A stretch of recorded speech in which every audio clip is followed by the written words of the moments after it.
morning, dear students. Welcome to my next lecture.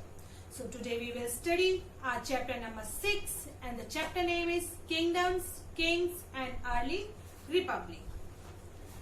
So in my previous chapter we have studied about how the leaders rule, and in this chapter we will study how these rulers or these leaders became king. कैसे वो leaders king बने. Okay? तो election day दिखाया गया है. इसमें election day का scene है. Like Shankaran woke up to see his grandparents. Republic, as we know that republic day हम सेलिब्रेट करते हैं 26 जनवरी को, क्योंकि इस दिन हमारा कॉन्स्टिट्यूशन लिखा गया था और हमें हमारे राइट्स मिले थे. ठीक है, तो इसमें भी हम पहले रिपब्लिक के बारे में पढ़ेंगे थोड़ा सा कि Shankaran woke up to see his grandparents all ready to go to and vote. Shankaran की स्टोरी है कि शंकरन के बारे में बताया गया है. जब वो उठा तो उसने देखा कि उसके जो ग्रैंड पेरेंट्स हैं वो वोटिंग के लिए जा चुके हैं. And they wanted to be the first to reach the polling booth, क्योंकि वो चाहते थे कि वो सबसे पहले पोलिंग बूथ पर पहुंचे. तो शंकरन ने पूछा, शंकरन जानना चाहता था कि क्यों वो इतने एक्साइटेड हैं, क्यों वो वोट डालने के लिए जा रहे हैं, क्यों वो वोट कास्ट करने के लिए इतने एक्साइटेड हैं कि सबसे पहले वो जानना चाहते हैं, सबसे पहले वोट कास्ट करना चाहते हैं. सो उसके ग्रैंड पेरेंट्स, ग्रैंडफादर जो थे वो बताते हैं कि वो क्यों सबसे पहले जाना चाहते थे. We can choose our own rulers today. तो उन्होंने बताया कि आज हमें हमारा रूलर चूज करना है. मीन्स जैसे हमने पढ़ा कि जब से हमारा इंडिया रिपब्लिक 26 जनवरी 1950 को हमारा कॉन्स्टिट्यूशन जो था वो पावर में आया था, उसी दिन से हमें ये पावर मिली थी कि हम वोटिंग कास्ट कर सकें और वोटिंग के थ्रू, वोटिंग कास्ट करने के थ्रू हम अपने खुद के ओन रिप्रेजेंटेटिव जिसे हम चाहते हैं उसे हम पावर में ला सकते थे और उसे हम लीडर बना सकते थे. तो आज वही वोटिंग का दिन था जिसके थ्रू हम अपना वोट कास्ट करके जिसके फेवर में ज्यादा वोट जाएंगे वो लीडर बनेगा. तो एक तरह से गवर्नमेंट जो होगी हमारी गवर्नमेंट होगी और हमारी गवर्नमेंट होगी तो हमारे वेलफेयर के लिए भी वो वर्क करेगी. सो हमारा चैप्टर स्टार्ट होता है how some man became rulers, कि कुछ मैन कैसे रूलर्स बन गए. So choosing leaders or rulers by voting is something that has become common during the last 50 years. कि जो हम लीडर्स को चूज करते हैं, अपने अकॉर्डिंग लीडर्स बनाते हैं, ये हमारे लीडर्स बनते हैं. तो ये सिर्फ हमारे 60-70 इयर्स बिफोर से होने लगा है. उससे पहले जो होता था इस टाइप का कोई सिस्टम नहीं होता था. तो उस टाइम पे कैसे, आज के टाइम पे तो हम उन्हें चूज करते हैं, जो कंटेस्टेंट्स होते हैं उन्हें हम वोट कास्ट करते हैं और फिर उन्हें चूज करते हैं, वो लीडर हमारे बन जाते हैं, वो हमें रूल करते हैं. बट प्रीवियसली कैसे वो रूल करते थे.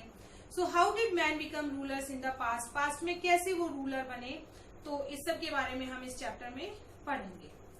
सो द अश्वमेधा और हॉर्स सेक्रीफाइस. अश्वमेधा यज्ञ होता था बेसिकली, रामायण में भी देखते हैं, सुनते हैं. हम रामायण रहती है हमारे टीवी चैनल्स पे, अगर आपने देखी हो या आपने सुना हो. तो अश्वमेधा यज्ञ में क्या होता है कि एक जो किंग होता है बेसिकली वो एक हॉर्स को फ्रीली छोड़ देता है. वो सभी एरियाज में हॉर्स विजिट करता है, फ्रीली विजिट करता है. उसके पीछे उसकी सेना होती है उस किंग की.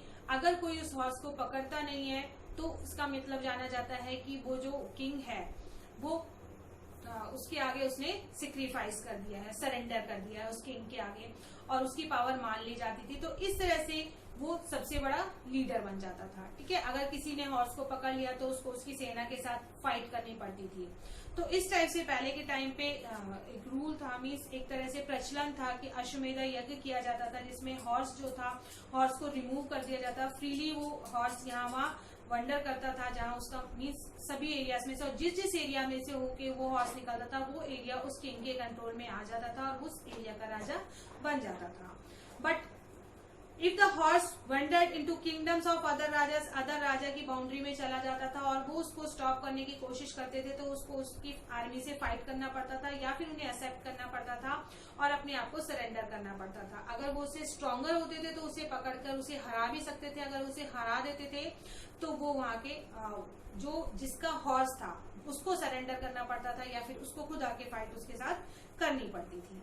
सो these rajas were then invited to the sacrifice which were perform by specially train priest. ये जो राजास जो सेक्रीफाइस करते थे, मीन्स हवन करते थे, इसके लिए जो ट्रेन प्रीस्ट होते थे, पुजारी होते थे, उनको बुलाया जाता था. उनको बहुत अच्छा रिवार्ड्स दिया जाता था, प्राइज दिया जाता था, गिफ्ट दिया जाता था. गिफ्ट में उनको लैंड मिलती थी, उनको ऑर्नामेंट्स उनको प्रोवाइड करवाए जाते थे. उसके अलावा जब राजा थे ऑर्गेनाइज करते थे सेक्रीफाइस जो है, बेसिकली पावरफुल जो पीपल्स होते थे, रिच पीपल्स होते थे या और लीडर्स जो होते थे, उनको वो इनवाइट करते थे अपनी जब वो हवन करते थे उस हवन में।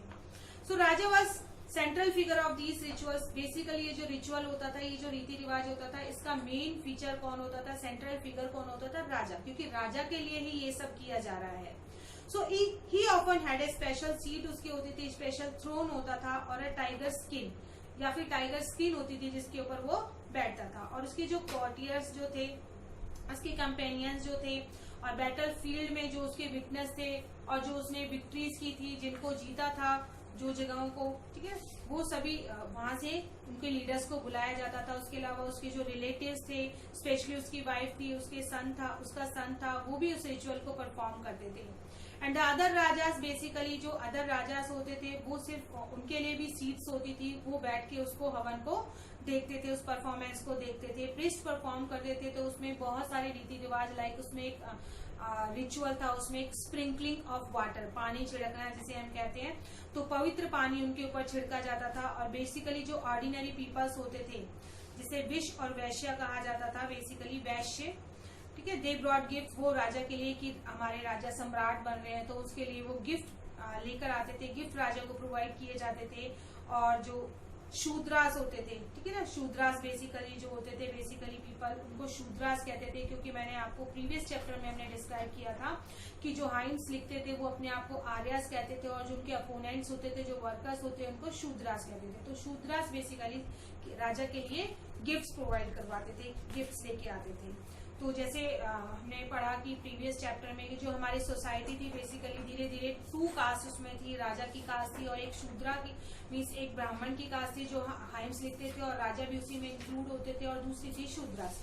धीरे धीरे हमारी सोसाइटी है 4 वर्णास में डिवाइड हो गई। 4 वर्णास में हमारे जो फर्स्ट वर्णा है, that is the varna based society में हमारे ब्राह्मण सबसे अपर कैटेगरी में आए। ब्राह्मण्स के बाद हमारे आए क्षत्रिय, क्षत्रियाज में हमारे राजा हो गए, सोल्जर हो गए। थर्ड कैटेगरी जो आई वैश्यास की आई। वैश्यास बेसिकली ये हमारे बने जो ट्रेडर्स होते हैं, व्यापारी जिसे हम कहते हैं, जो सामान खरीदने बेचने का काम करते थे। और नेक्स्ट जो कैटेगरी थी, सबसे लास्ट जो कैटेगरी थी, लोअर कास्ट कैटेगरी बनी, वो हमारी बनी शूद्रास की। तो बेसिकली शूद्रास सर्विस का वर्क करते थे, जैसे बार्बर होते थे या क्लीनिंग वर्क होते थे, कॉबलर होते थे, घर की सफाई करने वाले होते थे, ये सब शूद्रा कैटेगरी में इनको इंक्लूड किया गया। Now next topic is Janpadas. So basically the rajas who perform these big sacrifices, basically जो राजा ये big sacrifices मैंने आपको बताया हवन होता है, तो ये जो हवन परफॉर्म करते थे उनको राजाज या जनपदास कहा जाता था। और ये जो वर्ड जनपदा है, इसका मीनिंग होता है लैंड वेयर द जना सेट इट्स फूड, कि हम जहाँ पर रहते हैं, सेटल डाउन होते हैं, वो जनपद होता है उसका, ठीक है। सो इम्पोर्टेंट जनपदास जो थे वो मैप नंबर 4 में आपके शो किए गए हैं, पेज नंबर 57 पे। And the archaeologist have exhibited a number of settlements. Archaeologist ने हमारे ऐसी बहुत सारी जगह को सर्च आउट किया है जहाँ पर हमारे जनपदास सेटल डाउन थे। और पुराना किला दिल्ली में भी एक ऐसी ही प्लेस है जो हस्तिनापुर के नियर मेरठ में है, ठीक है। उसके अलावा है अतरंजी खेरा नियर अतः के नियर है, ये उत्तर प्रदेश में है ये। And they found that, means archaeologist found that people live in huts. Basically huts में उस टाइम पे पीपल रहते थे, कैटल्स रखते थे वो, और वो वेराइटी ऑफ क्रॉप्स भी ग्रो करते थे, like rice, wheat, barley, pulses, sugar cane, sesame, mustard. Mustard होती है हमारी सरसों और सीसेम होता है तिल। तो इस टाइप की क्रॉप्स भी वो ग्रो करते थे। And they made earthen pots. Earthen pots होता है मिट्टी के बर्तन, मिट्टी के बर्तन जैसे मटके वगैरह हो गए, तो इस टाइप के मिट्टी के बर्तन भी वो उस टाइम पे बनाते थे। Some of these were grey in colour. जो मिट्टी के बर्तन होते थे कुछ ग्रे कलर के होते थे, कुछ रेड कलर के होते थे, कुछ स्पेशल फाइंड के डिजाइनर होते थे, उनपे पेंट किया जाता था, ग्रे वेयर किया जाता था, मीन एक जो ऊपर का पार्ट होता था उस पर कलर किया जाता था। So as it obvious from the name से ही जैसे पता चलता है कि जो ग्रे पॉट्स होते थे बेसिकली पेंटेड डिजाइन होते थे, और सिंपल लाइंस उस पे ज्योमेट्रिकल पैटर्न में लाइन उस पे ड्रॉ होती थी। Now next topic is mahajanapadas. So mahajanapadas basically about 2500 years ago कि जो जनपदास थे ठीक है, जो सेटल डाउन हुए थे उनमें से कुछ जनपदास बहुत ज्यादा इंपॉर्टेंट हो गए, लीडर बन गए, जिन्हें कहा जाने लगा महाजनपदास। और ये जो महाजनपदास हैं ये आपके मैप नंबर 4 में शो किए गए हैं, जो पेज नंबर 57 पे है। ठीक है, so most mahajanapadas had a capital cities. Basically previous chapter में हमने डिस्कस किया था कि जो लीडर्स होते थे उनकी कोई कैपिटल सिटी नहीं होती थी, पैलेस नहीं होता था, बट इस टाइम पीरियड में वो पैलेसेस बनाने लग गए थे। उनकी एक कैपिटल सिटी भी होती थी जहां से वो अपना एडमिनिस्ट्रेशन वर्क करते थे। ठीक है, और ये जो सिटी होती थी उनकी फोर्टिफाइड मीन्स चारों तरफ से कवर्ड होती थी, ह्यूज वॉल्स, बड़ी बड़ी वॉल्स होती थी, ब्रिक्स और स्टोन से बनी हुई होती थी। तो चारों तरफ से एक प्रोटेक्टेड सिटी उनकी होती थी इस टाइम पे, जिसे हम फोर्ट्स भी कह सकते हैं। फोर्ट मीन्स होता है किला। ठीक है, so forts were probably built because people were afraid. और इस टाइम पे फोर्ट्स बनने लगे थे क्योंकि पीपल जो अफ्रेड थे, डरे रहते थे कि कोई दूसरा किंग जो है वो उन पर अटैक न कर दे। इसी की वजह से वो अपने आप को प्रोटेक्ट करने के लिए फोर्ट में रहते थे, जिससे अगर कोई दूसरा किंग अटैक करे तो वो अपने बचाव के लिए कुछ कर सके और वहां से अंदर से वो उससे लड़ाई कर सके। और जो फोर्ट की जो दीवारें होती थी, बेसिकली वॉल्स जो होती थी, वो बहुत ज्यादा मजबूत होती थी। ठीक है, तो it is also likely that some rulers wanted to show. और कुछ जो रूलर्स होते थे बेसिकली वो इसलिए डेवलपमेंट करवाते थे, इसलिए फोर्ट्स वगैरह बनवाते थे जिससे वो अपनी पावर को शो कर सके कि उनके पास कितनी मनी है, कितना पैसा है, और उन्होंने कितनी लार्ज टॉल इम्प्रेसिव बिल्डिंग बनवाई है, कितनी लार्ज सिटीज उन्होंने डेवलप करवाई है। इस रीजन से भी कुछ जो किंग्स थे वो फोर्ट्स का डेवलपमेंट करवाते थे। And also in this way the land and the people living inside, basically people जो उसके अंदर रहते थे, फोर्टिफाइड एरिया में रहते थे, तो उसकी वजह से किंग का जो था कंट्रोल उनपे बहुत अच्छी तरह से बना रहता था कि किंग की परमिशन के बिना जो गेट से बाहर नहीं जा सकते थे, अंदर नहीं आ सकते थे, तो पूरा कंट्रोल उस पे किंग का रहता था। तो ये भी एक प्रॉफिट था उस टाइम पीरियड में। और बिल्डिंग्स जो होती थी, ह्यूज वॉल्स होती थी, एक प्लानिंग के साथ बनाई जाती थी। And thousands if not lakhs of bricks और stones had to be prepared. बहुत सारी ब्रिक्स उस बिल्डिंग को बनाने के लिए प्रिपेयर की जाती थी, जो वहीं के लेबर जो होते थे उसको बनाते थे। और बहुत सारे means thousands of man, women, children मिलके सब इसको बनाते थे। और बहुत सारे रिसोर्सेज जो थे इसमें लगते थे वो वहीं से उनको प्रोवाइड होते थे। And the new rajas now begin maintaining. और जो उसके बाद टाइम पीरियड में, पहले जैसे लीडर्स थे उनके पास कोई फोर्ट्स नहीं होते थे, कोई किले वगैरह नहीं होते थे, पैलेस नहीं होते थे। बाद में धीरे धीरे उन्होंने फोर्ट्स बनाने स्टार्ट कर दिए। उसके बाद उन्होंने आर्मी को, जो और लेटर किंग्स जो हमारे आए, उन्होंने आर्मी को डेवलप करना स्टार्ट कर दिया, सोल्जर्स रखना स्टार्ट कर दिया। और सोल्जर्स को जो पेड रेगुलर सैलरी भी उनको प्रोवाइड की जाती थी, ईयरली जो उनको मिलती थी। और कुछ टाइम कुछ सोल्जर्स को जो प्रोबेबली जो यूज की जाती थी सैलरी देने के लिए, उस टाइम पे क्वाइंस चलते थे, पंच मार्क क्वाइन, जिसपे 5 तरह के सिंबल्स होते थे। उस टाइप के क्वाइंस उस टाइम पे चलते थे, वो उनको प्रोवाइड किए जाते थे। तो जब उन्होंने किंग ने फोर्ट बना लिया, ठीक है, फोर्ट बनाने के बाद सोल्जर्स भी रखे हैं, आर्मी बना ली अपनी, उनको सैलरी भी पेड कर रहा है, तो अब किंग को मनी की ज्यादा नीड है। अब मनी की ज्यादा नीड है तो क्या करेगा किंग? किंग ने टैक्स लेने स्टार्ट कर दिए। Now our next topic is taxes. So as the rulers of the mahajanapadas were, ठीक है ना, तो रूलर्स जो थे महाजनपदास के वो ह्यूज बिल्डिंग्स में रहते थे, बिग आर्मीज थी, तो अब इतना सब के लिए उसे टैक्स की नीड तो है ही, तो ओकेजनली गिफ्ट तो उसे मिलते ही रहते थे। उसके अलावा जो टैक्सेस इस टाइम पीरियड पे लगाए गए थे, जो रेगुलरली कलेक्ट किए जाते थे, वो थे हमारे टैक्सेस ऑन क्रॉप्स, कि क्रॉप्स जो थी उस पर टैक्स लगाए जाते थे basically. So this was because most people's work, उस टाइम पीरियड पे बहुत सारी क्रॉप्स ग्रो करना स्टार्ट कर दिया था, तो मोस्टली पीपल्स जो थे वो हमारे फार्मर थे, तो उनपे टैक्स लगाया जाता था। और ये टैक्स फिक्स होता था 1/6 ऑफ व्हाट वाज प्रोड्यूस, कि जो भी वो प्रोड्यूस कर रहे हैं उसका 1/6 पार्ट उन्हें किंग को प्रोवाइड करवाना पड़ेगा, जिसे वो नाम देते थे भाग और शेयर।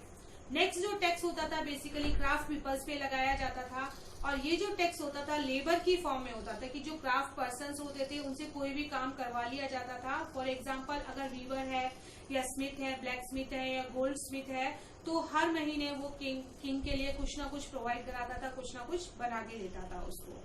नेक्स्ट टैक्स जो था हमारा वो था हार्डर्स के ऊपर। और ये जो एक्सपेक्टेड टैक्स था उनको फॉर्म करना पड़ता था एनिमल और एनिमल प्रोड्यूस जो होते थे, कि जैसे दूध है, दही है, मक्खन है या फिर कोई एनिमल है, ठीक है, वो किंग को प्रोवाइड करवाना पड़ता था उसको। इसके अलावा नेक्स्ट टैक्स जो था वो इस टाइम पीरियड पे लगाया गया था गुड्स में, सामान पे लगाया गया था कि जो आप सामान बेच रहे हैं या खरीद रहे हैं उससे जो प्रॉफिट हो रहा है तो उसके एवज में आपको टैक्स देना पड़ेगा। नेक्स्ट हंटर्स गैदरर्स जो थे हमारे, शिकारी जो थे हमारे, या फूड गैदरर्स जो थे हमारे, अगर वो फॉरेस्ट प्रोडक्ट्स का यूज कर रहे हैं तो उनके ऊपर भी टैक्स इम्पोज किया जाता था। So now our next topic is changes in agriculture. Okay, so in this topic we will study कि एग्रीकल्चर में हमारे क्या क्या चेंजेस इस टाइम पीरियड में हो गए थे। बेसिकली 2 मेजर चेंजेस इस टाइम पीरियड पे हमारे एग्रीकल्चर में हुए थे। One change is that they was growing to use of iron plugshare। Basically जो वुडन प्लगशेयर मीन्स हल होता है जिससे खेत जोतते हैं, ठीक है ना। तो पहले हमारे वुडन प्लगशेयर का यूज किया जाता था, इस टाइम पीरियड पे आयरन प्लगशेयर का यूज करना उन्होंने स्टार्ट कर दिया था। ये हैवी होता था, क्लेई होता था, जिसकी वजह से जो सॉइल थी मीन्स नीचे वाली मिट्टी बहुत इजीली ऊपर आ जाती थी, जिससे जो बैटर है क्रॉप्स जो होती थी बेटर हमारी ग्रो हो पाती थी, और जो उपजाऊ मिट्टी जिसे हम फर्टाइल सॉइल कहते हैं वो हमारी हमें इजीली प्रोवाइड हो जाती थी, तो जिसमें हमारे ग्रेन बहुत अच्छे प्रोड्यूस होने लगे थे। सेकेंड जो हुआ था हमारा बहुत मेजर चेंज हुआ था इस टाइम पीरियड में एग्रीकल्चर में, that is the transplanting paddy. कि पैडी का जो ट्रांसप्लांटेशन है मीन्स पैडी की जो क्रॉप्स जब ग्रो करते हैं तो उसमें एक साथ जो प्लांट्स निकलते हैं उनको फिर निकाल के अलग अलग लगाना पड़ता है। तो ये इन्होंने टेक्निक सीख ली थी, ये इन्होंने स्टार्ट कर दिया था कि किस तरह से सीड से एक जगह डालकर उनको ग्रो करके उनको स्कैटर्ड करके फिर अलग अलग दोबारा से उनको कैसे लगाया जाए, कैसे उनकी सैपलिंग्स को प्लांट किया जाए, जिसकी वजह से जो हमारे राइस का प्रोडक्शन था वो बहुत ज्यादा इंक्रीज हो गया था। और it was back breaking work, लेकिन ये वर्क बहुत ज्यादा डिफिकल्ट होता था। बैक ब्रेकिंग मीन्स कमर दुख जाती थी, क्योंकि इसको हमेशा मुड़ के पीठ के बल खड़े होके मीन्स ऐसे एक एक पेड़ निकाल के एक एक ऐसे पेड़ लगाया जाता था, तो उसमें बहुत ज्यादा हार्ड वर्क की रिक्वायरमेंट होती थी। सो जनरली ये जो वर्क करते थे स्लेव मैन और वुमेन करते थे, जिन्हें हम दासा और दासीज कहते थे। और ये जो लैंडलेस, इसके अलावा जो लैंडलेस एग्रीकल्चरल लेबर्स थे जिनके पास खुद की जमीन नहीं होती थी वो भी इस वर्क को करते थे। और जो लैंडलेस लेबरर्स होते थे उन्हें कहते हैं कामक करास, ठीक है। लैंडलेस लेबर्स को कहते हैं कामक करास। So our next topic is closer look Magadha. सो मगध का मैप हम पेज नंबर 57 पे हम देखेंगे कि मगध कहाँ पर है। बेसिकली महाजनपदा था ये 200 ईयर्स अगो। महाजनपदास हमने पढ़ा था कि जनपदास जो थे वो कुछ लीडर्स जो है बहुत ज्यादा इंपॉर्टेंट हो गए थे, इंपॉर्टेंस में आ गए थे, तो वो एरिया और वो जो पीपल्स थे वो महाजनपदास कहलाए। So many rivers such as Ganga, Son वो मगध में से फ्लो करती थी। सो इसीलिए मगध रीजन था वो ट्रांसपोर्ट के लिए, वाटर सप्लाई के लिए, वहां पर लैंड भी फर्टाइल थी, तो ये बहुत ज्यादा इम्पोर्टेंट एक रीजन बन गया था। फॉरेस्ट पार्ट भी वहां पर थे, तो वहां पर जो एनिमल्स थे लाइक एलिफेंट्स थे वो भी वहां से कैप्चर किए जाते थे। वॉर वगैरह के लिए एलिफेंट्स की नीड होती थी, तो इस रीजन में से इजीली मिल जाते थे। उसके अलावा फॉरेस्ट रीजन होने की वजह से वुड है, हाउसेस जो बनाने के लिए वुड्स चाहिए होती थी, कैरियर्स बनाने के लिए, रथ बनाने के लिए या रथ के लिए जो गाड़ी बनाते हैं उसके लिए जो वुड की नीड होती थी वो भी यहाँ से प्रोवाइड हो जाती थी। आयरन ओर की माइंस यहाँ पर थी, तो आयरन भी यहाँ से प्रोवाइड हो जाता था, जिससे बहुत स्ट्रॉन्ग टूल्स इस टाइम पे बनने लगे थे। तो बेसिकली मगध के रीजन में जो रूलर था वो बहुत ही ज्यादा स्ट्रॉन्ग था, उसे क्योंकि फाइनेंशियली सपोर्ट बहुत ज्यादा मिल रहा था, उसे एलिफेंट्स भी मिल रहे हैं, वुड प्रोडक्ट भी मिल रहे हैं, उसे फॉरेस्ट प्रोडक्ट भी मिल रहे हैं। उसके अलावा आयरन ओर्स भी वहां थी, तो आयरन से भी चीजें वो बना सकते थे, ठीक है। उसके अलावा फर्टाइल लैंड थी, तो क्रॉप्स भी बहुत अच्छी ग्रो हो सकती थी। तो बहुत पावरफुल रूलर थे मगध के, वो थे हमारे बिम्बसारा और अजात शत्रु। ये यूजुअली इन्होंने जनपदास को कॉन्क्यूर करके और महाजनपदास में कन्वर्ट किया था। तो महापद्मनंदा एक इम्पोर्टेंट रूलर था, ठीक है। बिम्बिसारा और अजात शत्रु के अलावा जो था हमारा महापद्मनंदा, ये भी बहुत इम्पोर्टेंट रूलर था, और इसने भी अपनी जो टेरिटरी थी मीन्स अपना जो एरिया था उसको नॉर्थ वेस्ट की साइड में अपने इंक्रीज किया था, मीन्स बढ़ाया था।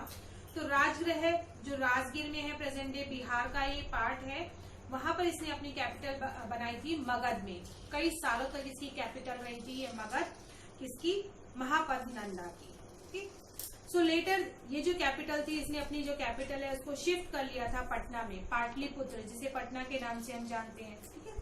सो more than 2300 years ago a ruler name Alexander, 2300 years ago एक और रूलर आया Alexander, who lived Macedonia in Europe से आया था ये, और ये चाहता था कि पूरे वर्ल्ड को कॉन्क्योर करे। तो ऑफकोर्स अगर पूरे वर्ल्ड को कॉन्क्योर करना चाहता था तो ये पूरे वर्ल्ड में हमारे इंडिया को भी कॉन्क्योर करना चाहता था। तो कुछ पार्ट जैसे इजिप्ट है, वेस्ट एशिया है, इंडियन सब कॉन्टिनेंट है, और बैंक्स ऑफ ब्यास रिवर, ठीक है। ब्यास इज सतलुज जो रिवर है हमारी, इंडस जो रिवर है, इंडस रिवर की ये ट्रिब्यूटरी है। तो ब्यास रिवर वाला पार्ट जो है वो उस पूरे पार्ट पर इसने अपने सोल्जर्स तैनात कर दिए थे, और उन पार्ट्स को इसने कंट्रोल में, अपने कैप्चर में कर लिया था। तो इसके पास फुट सोल्जर्स भी थे, हाथी भी थे, इसके पास घोड़े गाड़ी भी थी, इसके पास आर्मी, काफी बड़ी आर्मी थी इसके पास। So next topic is a closer look Vajji, ठीक है। वज्जी के बारे में अब हम पढ़ेंगे कि Magadha became a powerful, Magadha अभी हमने डिस्कस किया था, मगध की बहुत पावरफुल किंगडम था क्योंकि उसमें बहुत सारे रिसोर्सेज थे। उसके अलावा वज्जी जो था वो उसकी कैपिटल बनाया गया बाद में, वैशाली, बिहार में ही है ये वैशाली, जिसे वज्जी कहा जाता था, उसको इसकी कैपिटल बनाया गया। सो अंडर अ डिफरेंट, अलग अलग गवर्नमेंट आई उस पे, जिसे गण और संघ कहते हैं, ठीक है। तो गण बेसिकली, गण और संघ वन नॉट वन, एक नहीं है, बट बहुत सारे रूलर्स होते हैं कि एक पीपल वहां पर रूल नहीं करता था, बहुत सारे पीपल्स का ग्रुप वहां पर रूल करता था, और समटाइम्स ये पीपल्स थाउजेंड्स की क्वांटिटी में भी हो सकते थे, जिसे राजा कहा जाता था। ईच वन वाज नो, और सभी अपने आप में अपने आप को राजा कहते थे कि सभी राजा हैं। सो these rajas perform rituals perform करते थे, असेंबलीज कंडक्ट करते थे, असेंबलीज में डिसाइड करते थे कि क्या उन्हें आगे करना है। डिबेट्स होती थी उस असेंबली में कि कैसे अपने जो एरिया है उसको इंक्रीज करना है, कैसे जो हमारी एनिमीज हैं उनको हराना है, ठीक है, कैसे अपने जो बाउंड्री है उसको इंक्रीज करना है।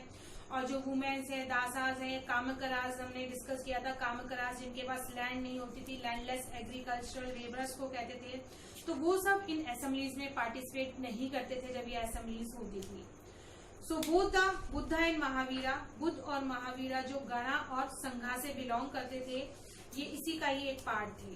And some of the most vivid description, की कई और भी तरह के डिस्क्रिप्शन दिए गए हैं संघा के बारे में, जो बुद्धिस्ट बुक में लिखे गए हैं। कि बुद्धिस्ट बुक में लिखा गया है कि संघा और जो गणास थी, इनकी असेंबलीज किस टाइप की होती थी, कौन लोग इसमें पार्टिसिपेट करते थे, बेसिकली इस टाइप से लिखा गया है। उसके बाद हमारा है this is an account of Vajji, एक अकाउंट दिया गया है अजातशत्रु और वज्जी से रिलेटेड अकाउंट दिया गया है। उसमें बताया गया है कि वज्जी जो दिगा नायक था, फेमस बुद्धिस्ट बुक है, ठीक है, दिग नायक का फेमस बुद्धिस्ट बुक है, जिसमें उसके बारे में लिखा गया है। क्या लिखा गया है वो, Ajatashatru wants to attack the Vajji, Ajatashatru जो चाहता था वो वज्जी पे अटैक करना चाहता था, इसलिए उसने अपने मिनिस्टर होता है मंत्री, तो मंत्री को भेजा, वसखारा जिसका नेम था, to the Buddha to get his advice on the matter. तो बुद्ध के पास भेजा, भगवान बुद्ध के पास, कि जाओ और इस मैटर पे आप उनकी ओपिनियन लेके आओ कि क्या मैं उस पर अटैक करूं वज्जी पे या नहीं करूं, करना चाहिए तो क्यों। So Buddha asked whether the Vajji met frequently in full assemblies. When he heard that they did, he replied that the Vajji would continue to prosper as long as. जब बुद्ध ने इसके बारे में सुना, उसका डिस्कशन हुआ, तो पूरी असेंबली चल रही थी, तो वहां पर उसने मीटिंग को कंडक्ट किया। उसने कहा दे held full and frequent public assemblies, की वज्जी में जो हमारी फुल फ्रीक्वेंट पब्लिक असेंबलीज में पूरी पब्लिक इसमें पार्टिसिपेट करती है, सभी जो होते हैं एक दूसरे से मैट करते हैं। And they follow establish rules, उन्होंने कुछ अपने रूल्स बनाए हुए हैं, एक दूसरे की रिस्पेक्ट करते हैं, सपोर्ट करते हैं, एल्डर्स को वो सुनते हैं, उनकी बातों को मानते हैं। वज्जी की वुमेन्स जो है वो Vajji women were not held by force, और वज्जी की जो वुमेन्स हैं उनको कभी भी फोर्स के द्वारा उनको कैप्चर नहीं किया गया है। तो इस कंडीशन में आपको वज्जी पे अटैक नहीं करना चाहिए, क्योंकि वहां की जो प्रॉस्पेरिटी है आपके अटैक करने से वो वज्जी की प्रॉस्पेरिटी सारी खत्म हो जाएगी। तो इस टाइप की उन्होंने उसमें डिस्कशन किए हैं। So rajas of the powerful kingdoms try, basically देखा जाता है कि जो राजा होते हैं या पावरफुल किंग्स जो होते हैं वो दूसरे रीजन को अपने कैप्चर में करने के लिए, कंट्रोल में करने के लिए उस पर अटैक करते हैं। तो इसी से रिलेटेड 1500 ईयर्स अगो जो है गणास संगास है, उन्होंने गुप्ता रूलर्स पर अटैक करके उनके रीजन को कंट्रोल किया था। ये अभी हम आगे के रीजन में और भी इसका डिस्क्रिप्शन पढ़ेंगे कि किस तरह से उन्होंने संगास और गणास ने गुप्ता रीजन को कंट्रोल किया था। So this is all about the chapter. इसमें हमने देखा कि कैसे जो लीडर्स थे, हमारे प्रीवियस चैप्टर में हमने देखा लीडर्स थे, उन्होंने फोर्ट्स बनाना स्टार्ट कर दिया था, आर्मी रखना स्टार्ट कर दिया था, और उससे रिलेटेड फिर उन्होंने टैक्स भी लेना स्टार्ट कर दिया था। फिर कैसे हमारे जनपदास जो थे महाजनपदास बने।